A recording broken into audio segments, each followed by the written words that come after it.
When it comes to grieving, we all have our own way of dealing with the heaviness of grieving a loved one. And our next guest is shedding light on the beauty she found during her father's cancer journey and ultimately his death. That's right.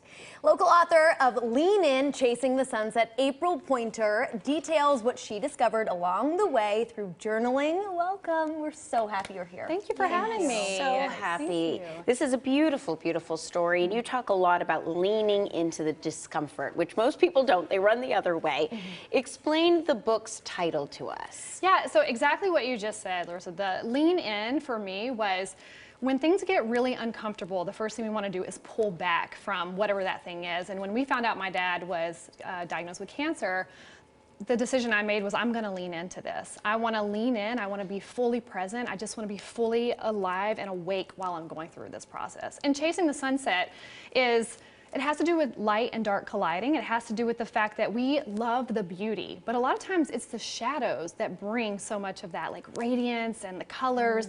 We don't often want those shadows. So my goal with the title was to say, lean into the discomfort and then look for the beauty among the shadows. And the full title is Lean In, Chasing the Sunset. I want to make sure I say that so that made sense. Oh, it's beautiful. It's beautiful. You write one word holds so much power. The meaning of that one word could untangle the despair that was all around me. Talk about how journaling not only healed you, but others. Yeah, so through journaling and writing poetry and the one word, I would sit with my dad and these words would come to my mind, and we would be in chemo on Wednesdays, every other Wednesday. And I would just sit with my laptop and I would just write while we were sitting there, or when I was feeling something and I'd try to have a conversation with somebody and you just feel like they're giving you this blank look. You're like, you don't get it, you don't understand. And so I would just write alone.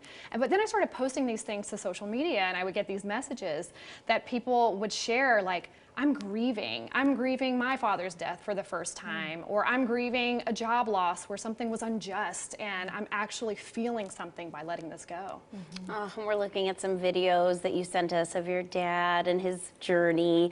What is it about you, do you think, that the light bulb went off to lean in? Like, there must be some reason that even was a thing for you. Yeah, I think that sometimes when we're in the midst of like a fight or flight moment, we don't know which one we're gonna do.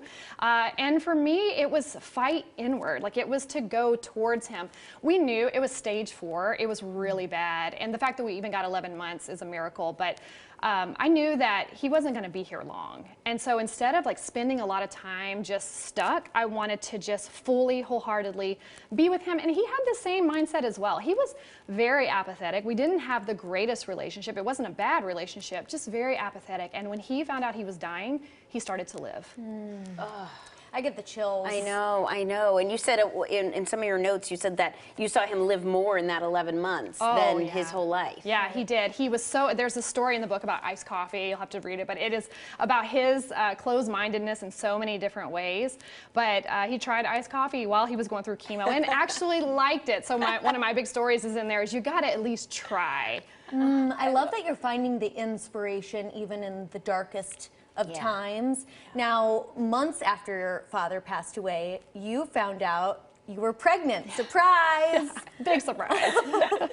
Yeah, big surprise. So the crazy thing for me is that I have a 15-year-old daughter, Trendy, and a 9-year-old boy, Sway, and we were done. And 5 months after my dad's passing, I found out I was pregnant, and later found out it was a baby boy. And I talk a lot about labor and delivery when my dad died. So when my dad died, we got to watch him pass away, and that's not an experience that everybody gets or maybe doesn't even want to get, but there was something about getting to watch that whole transformation and transition that was really awful and beautiful. And I compared it to labor and delivery in the sense that I had 2 babies already, and labor and delivery is not pretty. You get this beautiful thing at the end of it.